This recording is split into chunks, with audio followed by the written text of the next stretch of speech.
Graças a Deus, nosso Pai, graças ao Filho, graças ao Espírito Santo, porque Ele nos salvou e nos redimiu e nos chamou com uma santa vocação, não segundo as nossas obras, mas segundo a sua graça que nos foi dada em Cristo Jesus antes dos tempos eternos. A Ele glória para sempre.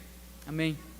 Abra sua Bíblia no Evangelho de Mateus, capítulo 7, dos versículos 13 a 14, um trecho do Sermão da Montanha do Nosso Senhor.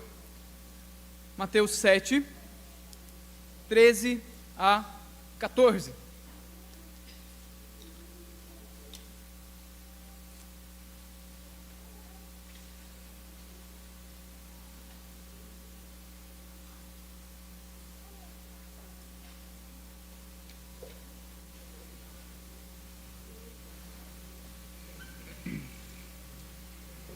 Diz assim a Sagrada Escritura: Entrai pela porta estreita, larga é a porta, e espaçoso o caminho que conduz para a perdição, e são muitos os que entram por ela. Porque estreita é a porta, e apertado o caminho que conduz para a vida, e são poucos os que acertam com ela. Oremos uma vez mais. Santíssimo e amado Deus, nós queremos te agradecer, ó Pai, em Cristo Jesus, porque pela Tua graça nós podemos prestar culto a Ti. Nós podemos nos reunir, ó Deus, como parte pequena do Teu povo, do Teu corpo, da Tua igreja, e adorar a Ti, ó Deus, com o nosso coração, com as nossas vozes, com as nossas súplicas. E de forma tão maravilhosa, o Senhor agora fala conosco por meio da Tua palavra. Eis aqui a Sagrada Escritura, inspirada e útil, ó Deus, para nos fazer aprender tudo aquilo que precisamos para viver e pensar de acordo com a Tua vontade. Mas eis aqui também lábios impuros, eis aqui corações, ó Deus, despreparados para ouvir a Tua palavra, porque sem o auxílio do Teu Santo Espírito, nenhum de nós, ó Deus, pode chegar às verdades que o Senhor revelou. Portanto, nos ajude nesse momento, Senhor. Socorre-nos na nossa fraqueza, para que a palavra seja pregada de forma fiel, simples, objetiva, mas poderosa por meio do Teu Santo Espírito. E que cada coração, ó Deus, receba a porção apropriada, o alimento do qual tanto carecemos. Tem misericórdia de nós, pois precisamos de Ti. Ajuda-nos com a Tua graça. Em nome de Cristo. Amém. Há um mito grego muito famoso, que inclusive tem um livro próprio, que é a história de Odisseu. Esse livro chama-se Odisseia. E ele conta a história de um soldado, chamado Odisseu, que fugiu, ou melhor, voltou daquela famosa Guerra de Troia. Guerra de Troia essa que virou o filme, é uma guerra bastante famosa. Mas esse é um livro mitológico escrito por Homero. E o que conta esse livro mitológico? A história de um homem que ficou 10 anos na guerra, lutou na guerra, venceu a guerra, conseguiu grande glória nessa guerra, mas agora está trilhando o caminho de volta. Está voltando para a sua terra. Está voltando para o seu lar, a cidade de Ítaca, onde esperam há 10 anos sua esposa e seu filho. Essa é a história de Odisseu. Ele volta para o seu lar, ou ele tenta voltar para o seu lar. Mas há algo que marca a sua trajetória de volta. Se a guerra foi terrível, se foram anos de sofrimento, a volta dele não foi mais tranquila. Pelo contrário, foi uma trilha marcada também por dor, por angústias e principalmente por inimigos poderosos que tentaram impedi-lo de voltar para o lar, voltar para a sua casa. Neste texto, o nosso Senhor Jesus Cristo ordena que nós também entremos em uma difícil viagem que de forma semelhante ao Odisseu, nos conduzirá de volta para casa. Uma difícil viagem que nos conduzirá de volta ao lar. Por isso, o tema do sermão desta noite é: entre pela estreita porta do reino. Entre pela estreita porta do reino. E nesse texto, nós bem sabemos, Jesus Cristo está proferindo o seu famoso sermão da montanha. Desde o capítulo 5, Cristo sobe ao monte e vê as multidões assentadas, e tendo misericórdia delas, começa a ensiná-las. Jesus Cristo é o novo e perfeito Moisés, porque assim como Moisés subiu ao monte Sinai para dar a lei para o povo de Israel, o novo e verdadeiro Moisés, o novo e perfeito Moisés, que é o profeta semelhante a ele que haveria de vir, também sobe a um monte e agora dá a sua lei, mas não mais as leis de uma nação física, nacional como Israel, mas as leis de um reino cósmico, espiritual, que é o reino de Deus. Jesus Cristo é esse verdadeiro Moisés, esse verdadeiro legislador. E esse verdadeiro legislador, o rei de um reino poderoso, passa 2 capítulos, o capítulo 5, 6 e metade do capítulo 7, dando as suas leis. Então nós temos essa divisão no Sermão da Montanha. Até o capítulo 7, versículo 12, Jesus Cristo está dando as suas normas. Jesus Cristo está ensinando quais são os valores daquele que pretende viver pelo reino. Aquele que deve ser feliz no reino, aquele que deve ser bem-aventurado, aquele que deve ter uma vida religiosa de acordo com o reino, em suas orações, na prática de esmolas e no culto público, aquele que deve exercer misericórdia e amor e perdão para com seus irmãos. Essas são as normas do reino. E no versículo 12, Jesus Cristo dá um ponto final nas normas. Essas são as leis, esse é o meu reino. E a partir do versículo 13 até o final do Sermão da Montanha, Cristo Jesus irá convocar todos aqueles que estão ouvindo para uma resposta apropriada ao reino de Deus. Uma resposta apropriada, com exortações, com alertas, mas uma resposta. E esse versículo 13 inicia esse chamado de Jesus para aqueles que estavam ouvindo a sua mensagem respondessem. Agora é o momento de decidir. Vocês sabem quais são as normas. O que vocês vão fazer acerca do reino? E o convite de Jesus é: entre pela estreita porta do reino. E ele dá pelo menos 2 motivos pelo qual devemos entrar por essa porta. Em primeiro lugar, no versículo 13, entre na porta, pela estreita porta do reino, pois a porta espaçosa te levará ao inferno, ou te levará para o inferno. A porta espaçosa te levará ao inferno. Vejam que Jesus Cristo começa o versículo 13 com o imperativo, uma ordem: entrai. E esse imperativo, essa ordem que Jesus dá, tem um tom de urgência. É algo que deve ser feito de uma vez e o mais breve possível. É como se Jesus estivesse gritando aos seus ouvintes: entrem logo, entrem logo. É uma ordem direta, é uma ordem urgente, para que aqueles que ouviram as novas do reino de Deus, que havia chegado entre os homens, de fato, aderissem ao reino. E isso precisava ser feito já, agora. E essa ordem traz muito do que nós vemos no Antigo Testamento acerca da sabedoria do povo judeu, ou dos escritos de sabedoria do povo judeu. Como assim? É muito comum no Antigo Testamento os escritos de sabedoria sempre colocarem a ideia de 2 caminhos que podem ser trilhados.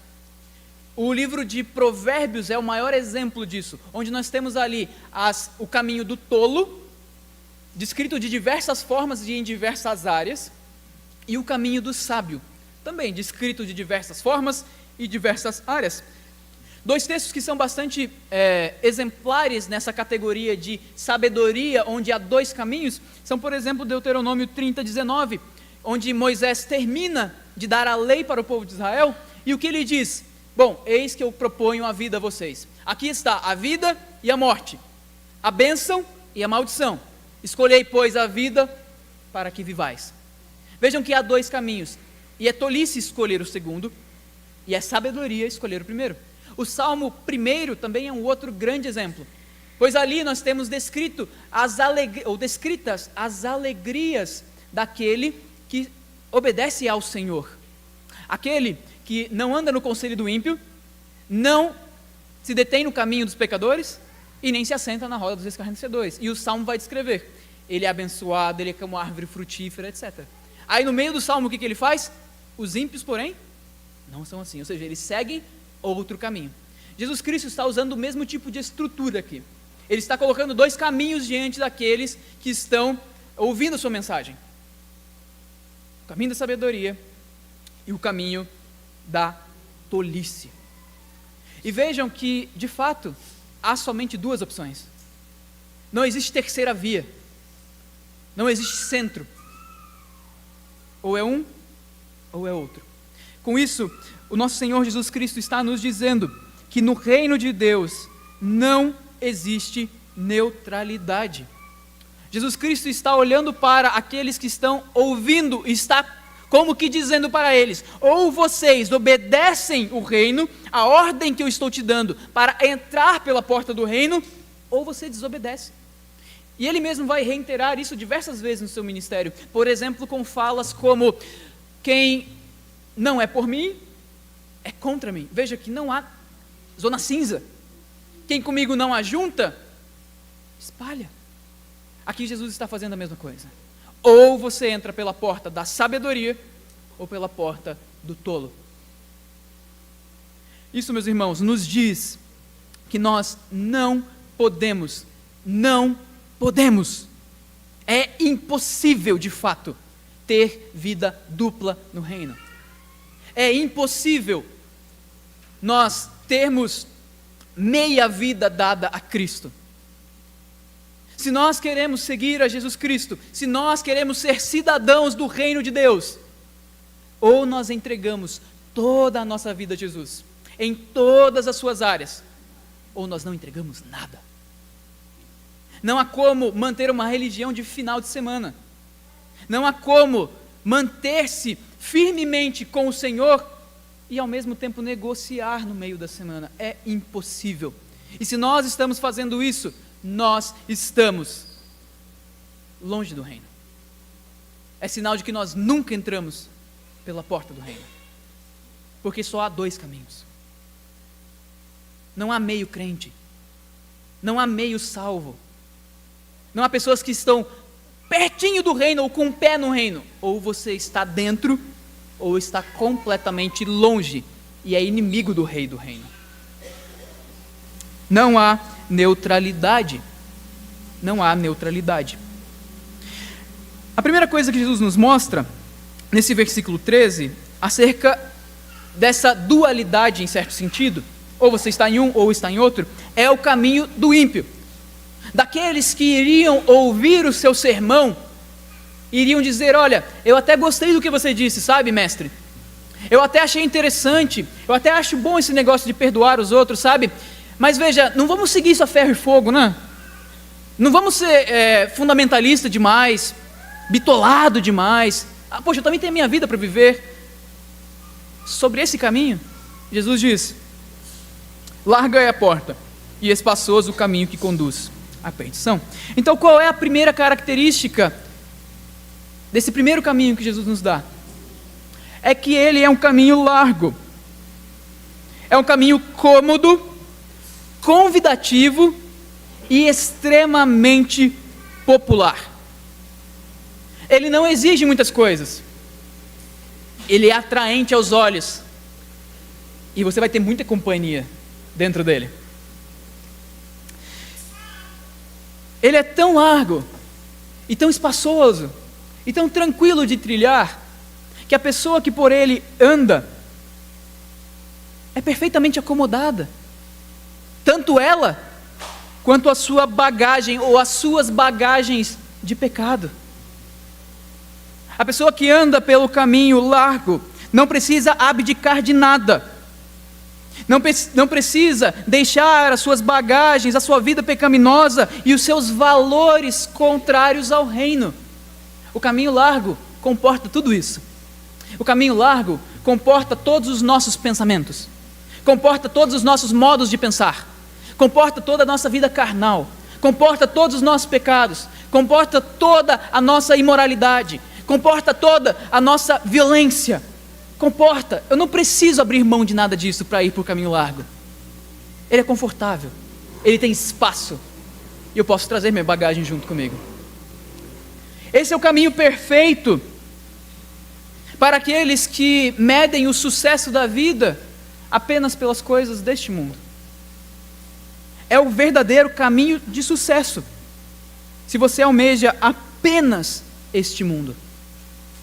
Se o desejo do seu coração está apenas, ou está no dinheiro, no poder, no respeito das pessoas, na sua reputação, ou em qualquer outra coisa que esse mundo pode oferecer, esse é o caminho perfeito, esse é o caminho do sucesso, esse é o caminho no qual você vai obter tudo o que você quer, porque ele é fácil, porque ele é tranquilo, porque ele não tem exigências. Esse caminho é tão fácil de conseguir o sucesso segundo os padrões do mundo, que, por exemplo, Asaf, no Salmo 73, fica abismado como os ímpios conseguem ser tão prósperos naquilo que eles fazem. Ele vê que os ímpios estão prosperando, e ele até mesmo diz que quase os pés dele resvalaram, porque ele olha para o ímpio, e ele mesmo diz ao Senhor: Senhor, se eu apenas pensasse no que eles fazem, eu seria repreendido. Mas eles fazem todo tipo de maldade, e eles estão muito bem, obrigado. Eles conseguem todos os seus sonhos, os seus ideais. Eles não precisam abrir mão de nada, eles não têm dificuldades. Por que eles não têm dificuldades? Porque esse é o caminho perfeito para aquele que almeja somente as coisas deste mundo. Viver nos padrões do mundo, no mundo caído, é fácil. É mais fácil alcançar seus objetivos profissionais vivendo pela porta larga. Porque afinal de contas, você não precisa ter uma ética muito estabelecida. Você age de acordo com as circunstâncias. Você dança conforme a música. Então é óbvio que é mais fácil ser promovido. É mais fácil tirar nota, porque você não precisa se preocupar muito em estudar tanto, porque afinal de contas, se a rotina apertar, você pode colar na prova. É mais fácil criar os filhos, porque afinal de contas, se não der certo, você pode chamar uma babá, um psicólogo, e ele resolve para você. Você não precisa se preocupar tanto assim, sabe? Você tem que focar nos seus sonhos. É mais fácil se casar e deixar de se casar, porque afinal de contas, se o seu gênio for incompatível com outra pessoa, você pode se separar, não tem exigências. Não tem exigências. E é, mais uma vez, eu repito, fácil de se alcançar o sucesso, se os objetivos estão somente neste mundo. Se o seu amor é somente pelas coisas deste mundo. Se esse é o nosso coração, se a nossa maior ambição, se o nosso maior sonho se restringe aos amores deste mundo, esse é o caminho perfeito para nós. Ele é mais fácil. É lá que você vai conseguir o que você quer. Entretanto, porém, por mais confortável, por mais chamativo e por mais popular que ele seja, porque muitos vão por esse caminho, a maioria vai por esse caminho, Cristo adverte: este é o caminho que conduz para a condenação escatológica, a condenação do inferno, a condenação dos últimos tempos. Por mais que uma pessoa viva com o maior nível de luxo possível nesta vida, por mais que ela nunca tenha um dia de preocupação sobre si, por mais que ela viva e conquiste todos os seus sonhos, no final da caminhada, o que a espera é o inferno. No final da caminhada, o que espera é a condenação, é a ira eterna de um Deus santo. E é exatamente essa a estratégia de Satanás. É tornar, como o destino não é lá grande coisa, ele torna o caminho bastante confortável. É anestésico. Há um autor brasileiro, é um escritor de literatura fantástica, chamado L.L. Wurlitzer, que para nós presbiterianos tem um nome mais conhecido como Reverendo Leandro Lima. Ele escreveu algumas obras chamadas As Crônicas de Olã, tem 3 volumes, são muito bons, de literatura fantástica, que é ambientada no mundo hebraico. E tem um personagem, o personagem principal é o Ben, ou Benjamin, ele é chamado de Ben no livro. E ele tem uma missão de ir por um caminho para fazer o caminho da iluminação, é a missão de vida dele.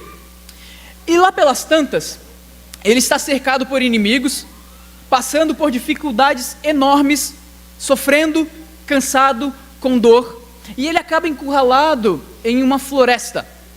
E ele então se enfia dentro dessa floresta para se esconder dos inimigos.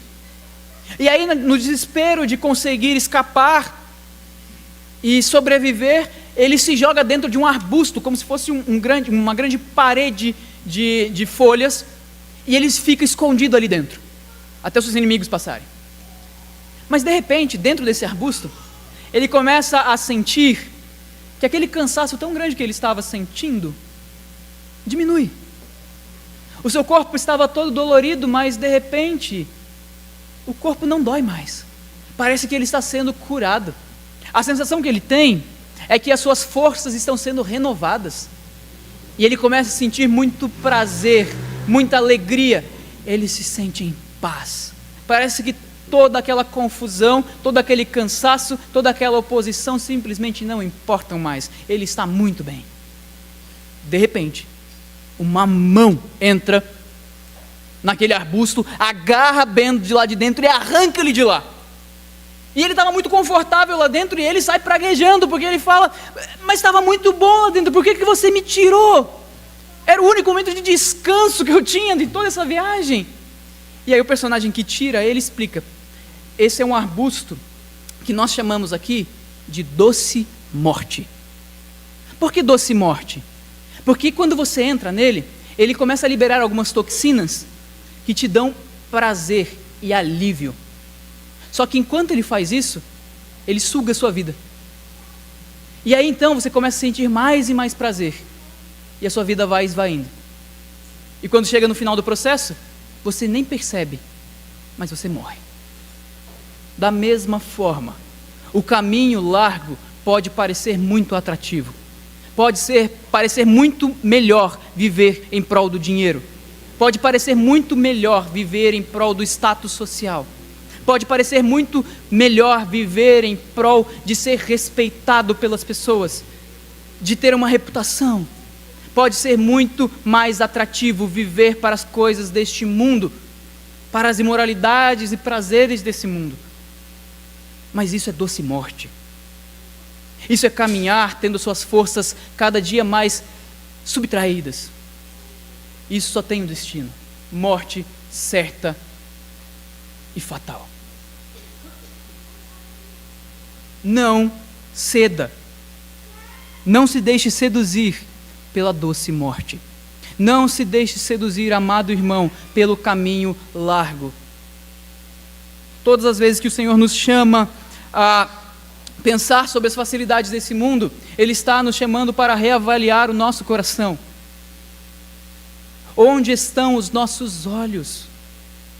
Talvez de fato nós estejamos vivendo a nossa rotina tão intensa, buscando apenas os confortos do caminho largo. A gente não está mais se preocupando tanto mais com os nossos pecados, porque isso é incômodo. É muito melhor se preocupar com entretenimento. A gente não está mais se preocupando tanto com servir a igreja. É muito melhor focar apenas na nossa família e no nosso egoísmo particular. A gente não está se preocupando mais tanto em ter uma vida devocional com o Senhor, porque é muito melhor descansar e fazer outras coisas. Poxa vida, eu trabalho tanto. E aos poucos, nós vamos vivendo no caminho largo, como se nós não conhecêssemos o reino. Mas o Senhor nos chama a refletir sobre onde estamos pisando, sobre onde está o nosso coração. E se de fato nós pertencemos ao reino, se de fato nós estamos trilhando um caminho estreito, de luta diária contra o pecado, contra Satanás e contra o mundo. Não se deixe levar pelo caminho estreito, entre pela porta estreita do reino. Caminho largo, perdão. Entre pela porta estreita do reino, pois certamente a porta espaçosa vai te levar para o inferno. Uma vida sem Cristo, por mais prazerosa que ela possa ser, uma vida sem fé no nosso Salvador, uma vida sem santificação, por mais prazerosa, por mais satisfatória que ela possa ser, só tem um destino: a morte eterna. Pode ser uma doce morte, mas ela deixa de ser morte quando ela é consumada. Havia um puritano que dizia que por mais que uma pessoa goze de todos os prazeres do mundo, 20 segundos no inferno serão suficientes para ele esquecer de toda a alegria que ele viveu nessa vida sem Cristo. Portanto, entre pela estreita porta do reino, pois a porta espaçosa te levará ao inferno. É uma advertência do nosso Senhor. Mas em segundo lugar, também, pois a porta apertada te levará à glória eterna.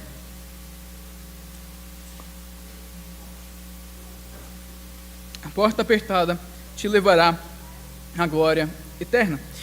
Cristo Jesus começa o versículo 14 assim: porque estreita é a porta e apertado o caminho.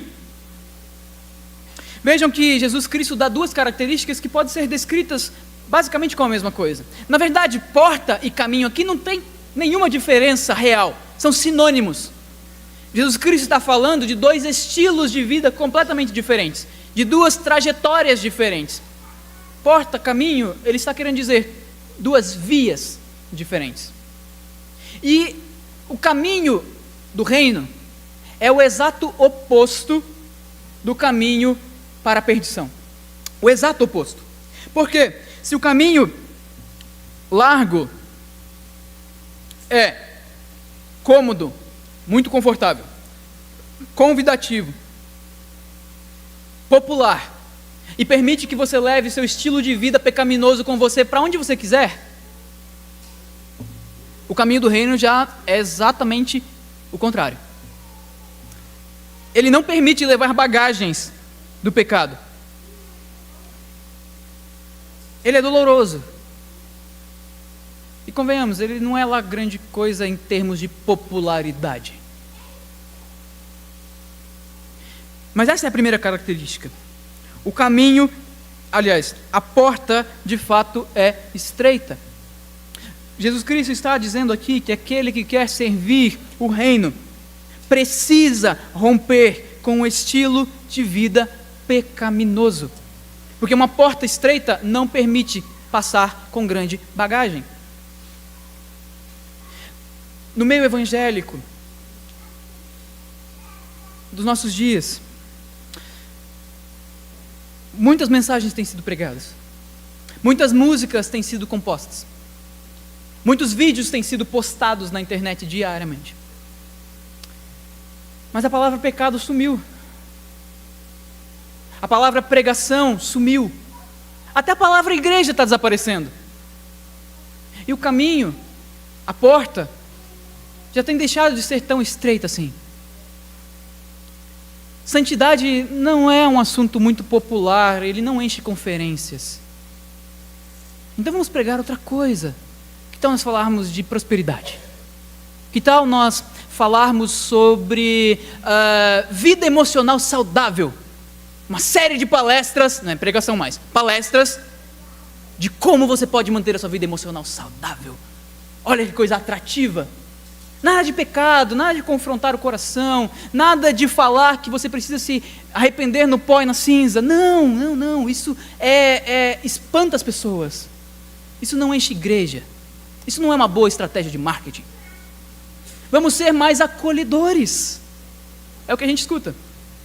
Então nós temos sermões onde os pregadores, não são mais pregadores, os palestrantes começam chamando a plateia de lindo. Que maravilha. Todo mundo se sente cômodo. E ninguém é confrontado e chamado a abandonar um estilo de vida contra Cristo. Você tem pensamentos, estruturas de pensamento que são contra o Evangelho, tudo bem, aqui a gente aceita. Você tem um padrão de vida moral completamente contrário às Escrituras, seja no casamento, seja no trabalho, seja na educação, seja em qualquer área da sua vida, tudo bem, a gente te acolhe aqui, você vai se sentir muito bem no nosso meio. Mas o que Cristo está dizendo é que para entrar no reino, é necessário, é preciso romper com o estilo de vida mundano. Cristo Jesus disse: não é possível servir a dois senhores. Ou você há de agradar a um e aborrecer o outro, ou vice-versa. Não tem como. Esse é um chamado de Cristo a todos os seus servos para, de fato, lutarem diariamente por uma vida de santidade. E a palavra do Senhor te pergunta: como tem sido a sua vida? Qual é a forma que você pensa? Às vezes a gente não para prestar atenção nas nossas opiniões. Já parou para pensar nisso? A gente não para pensar se as opiniões que eu tenho acerca de casamento, que eu tenho acerca de sociedade, que eu tenho acerca de igreja até, são bíblicas. E a gente começa a pensar de acordo com o mundo. E está tudo bem. A gente acha que pode vir à igreja domingo após domingo, mas isso não afetar o nosso dia a dia, não afetar como a gente trata a esposa, como a gente submete ao marido, como a gente cria filhos, como a gente obedece os pais, como a gente vive no trabalho, como a gente ganha dinheiro.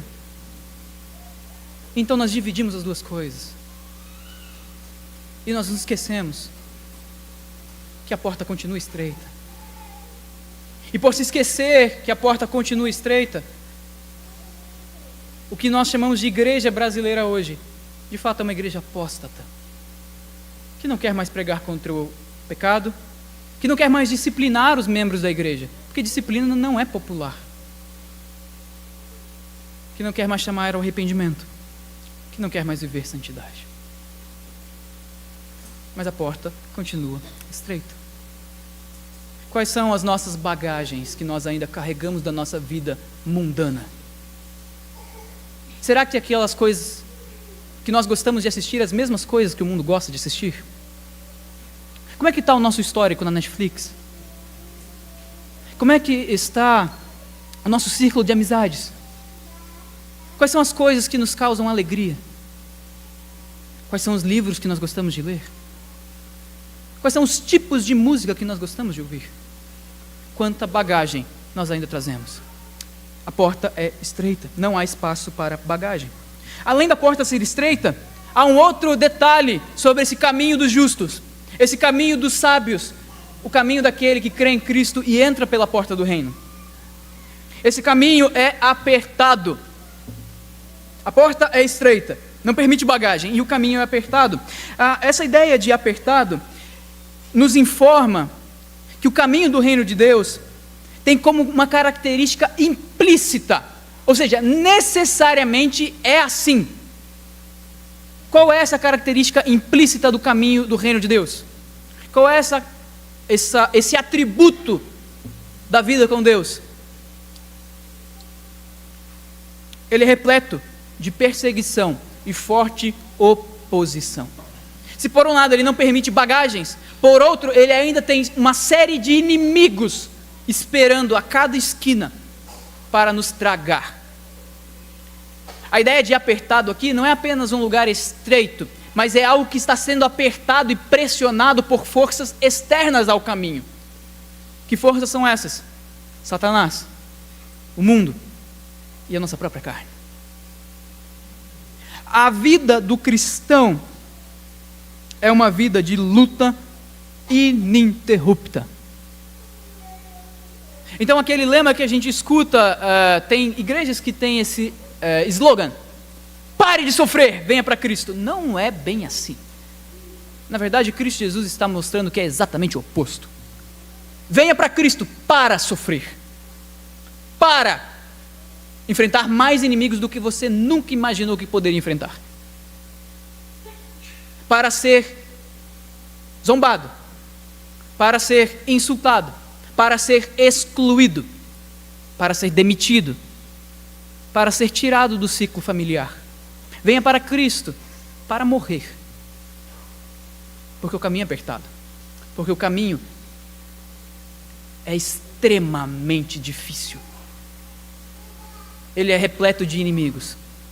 E Satanás continua como um leão bradando ao nosso redor, procurando qualquer brecha. Ele vai usar todas elas. Não é verdade que vir para Cristo nos garante uma vida de prosperidade aqui. Não é verdade que vir a Cristo garante saúde. Não é verdade que vir a Cristo garante paz. O Senhor pode fazer isso? Pode. E Ele nos dá diversas vezes tempos de refrigério maravilhosos. Graças a Deus por Ele fazer isso. Nós devemos usufruir quando Ele faz isso. Mas não é verdade que a vida cristã é uma vida de tranquilidade. Porque mesmo que você esteja bem financeiramente, com a família relativamente estável, com a saúde boa, todos os dias você vai se levantar. Nós nos levantaremos pela manhã e haverá um inimigo no nosso espelho, pronto para nos devorar. Nós mesmos. A luta é contra o pecado, a luta é contra o mundo, e Satanás irá nos destruir quando ele puder. Em Atos, capítulo 14, 22, nós temos uma célebre expressão: importa entrar no reino por meio de muito sofrimento. É necessário entrar para o reino, ou no reino, através de sofrimento. É impossível um cristão, de fato, ser cristão e não sofrer. Nós não precisamos procurar sofrimento. Ele virá, porque ele é uma consequência. O seu trabalho vai se tornar mais difícil. A sua família, a sua lida com a família vai se tornar mais difícil. Porque você vai começar a rejeitar e a repreender, inclusive, pecados. Você vai lutar contra o pecado seu e do mundo. Isso não vai agradar Satanás. O caminho será árduo. O caminho será complicado. Então, o que Jesus Cristo está falando para aqueles que o ouviam e para nós, para cada um de nós, nós precisamos estar dispostos a enfrentar sofrimento, assim como o nosso Salvador enfrentou. Quem é o grande herói que caminhou por um caminho estreito e o venceu? Como ninguém. Quem é aquele que soube mais do que qualquer outro o que significa ter oposição de todos os lados? Cristo Jesus. Mas ele disse: o servo não é maior do que o seu Senhor. Se eles fizeram tudo isso comigo, eles vão fazer com vocês também. Não tenhamos medo de ser mandados embora do trabalho. Não tenhamos medo de, infelizmente, perder amigos. Não tenhamos medo de ficarmos indispostos com a família. Não tenhamos medo de desagradar, inclusive, algum pseudo-irmão que esteja em nosso meio por confrontar o seu pecado. Não tenhamos medo das oposições. Não tenhamos medo quando o inimigo se levanta para barrar o nosso trabalho. Não tenhamos medo quando as críticas começarem a vir. Não tenhamos medo, estejamos dispostos a avançar em meio ao sofrimento. Só que se Cristo Jesus parasse aqui, o contraste não estaria dado ainda. Por quê? De fato, o caminho é largo, cômodo. O caminho estreito é apertado e sofrido. Mas não se fala apenas que o caminho lá é largo, mas o destino dele também é dito. Ele vai para a perdição. E se o caminho apertado é o oposto, Jesus Cristo nos dá a boa notícia. Todo o sofrimento que nós enfrentamos aqui tem um objetivo final, que é a glória eterna. A glória eterna. Ele diz que apertado é o caminho, de fato é apertado, ele não esconde isso dos seus discípulos, mas ele os anima, ele nos anima, porque ele diz que este caminho conduz para a vida. Para a vida. Amados irmãos, se o nosso coração estiver neste mundo, a nossa casa, o nosso lar, será o caminho. Veja, nós estamos de passagem aqui, todo mundo diz isso, mas o problema é que todo o mundo que não ama Cristo, que não está debaixo do reino, que não se preocupa com uma vida de fato com o Senhor, faz da estrada a casa, faz do caminho o lar. Não deveria ser assim. Mas é isso que nós fazemos quando nós nos preocupamos acima de todas as coisas com as coisas dessa vida. Quando a rotina nos absorve. Mais uma vez, quando o dinheiro, o Deus deste século, cega o nosso entendimento a ponto de nós vivermos só por isso. A ponto de nós organizarmos toda a nossa vida em torno de nossas ambições. O que nós estamos fazendo? Tornando aquilo que deveria ser o caminho, a estrada, o nosso lar. Mas aqueles que caminham com Cristo, não. Nós não. Nós somos aqueles que entendem que mesmo que nós estejamos aqui, nós somos peregrinos em terra estranha. Aqui não é o nosso lar, aqui é a estrada para o nosso lar. E por mais estreita, apertada, sinuosa e completamente difícil que seja a estrada, ela não é o destino. O que importa é o destino, não é a estrada. E Cristo anima os seus seguidores com isso. Você está sofrendo, você está morrendo por causa de Cristo, anime-se, porque você está indo para um lugar melhor. Lá é o seu lar, não é aqui. Há uma música de um compositor americano que eu gosto bastante. O nome da música, perdoem meu inglês, é Wayfaring Stranger, que traduzido para o português daria algo como estranho viajante, ou algo do tipo. Tem um trecho dessa música que eu gostaria de ler, que é muito bonita. Ele diz assim: eu sou um pobre desconhecido em viagem.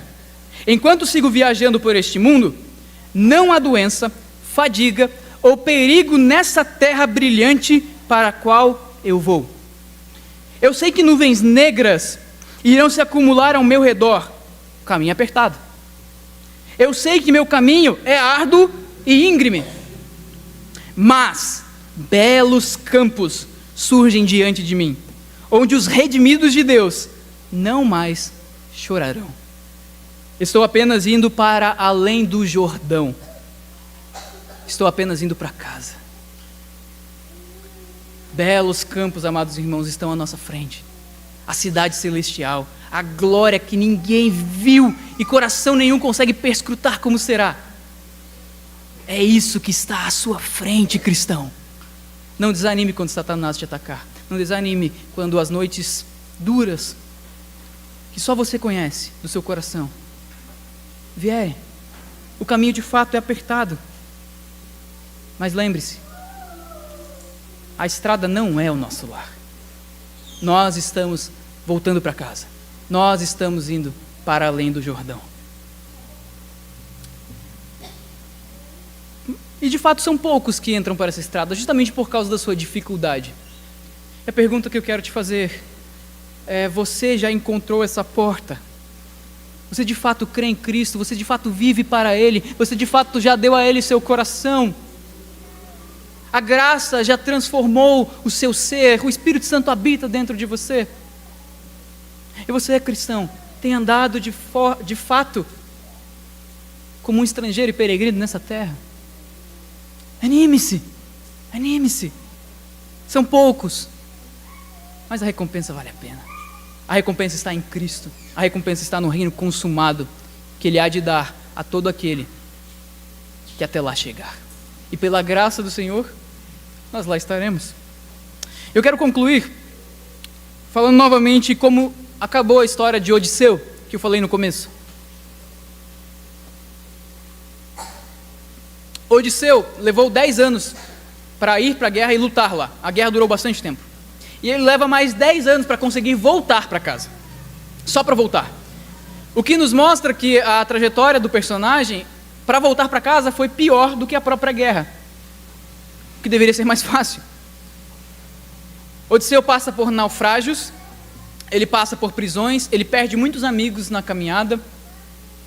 E ele é chamado a desistir da viagem inúmeras vezes. Inúmeras vezes. Mas a resposta dele sempre é: não, eu vou voltar para Ítaca, porque é o lugar que eu amo. Lá estão as pessoas que eu amo. Lá está minha casa. Lá está meu filho. Lá está minha esposa me esperando. Ítaca é o lugar que eu amo. E a história dele é essa. Ele volta para casa. Ele vence todas as dificuldades por amor ao seu lar. O comando do nosso Senhor Jesus Cristo aqui nesta noite, neste texto, é que nós também suportemos as agruras dessa vida, as lutas das noites solitárias, as batalhas contra Satanás, as dificuldades em prol da santidade, as afrontas, as vergonhas que nós passamos em prol do avanço do reino, que nós suportemos tudo isso por amor ao nosso lar celestial. É para lá que nós estamos indo. Que Cristo Jesus te conduza, amado irmão. Que Cristo Jesus nos conduza, amados irmãos, até o dia em que nós terminaremos esse caminho apertado. E aí Cristo Jesus estará na nossa frente. E nós ouviremos: vinde, benditos do meu Pai. Entrai. Aqui é sua casa. Ele foi preparar lugar. Voltemos todos para casa.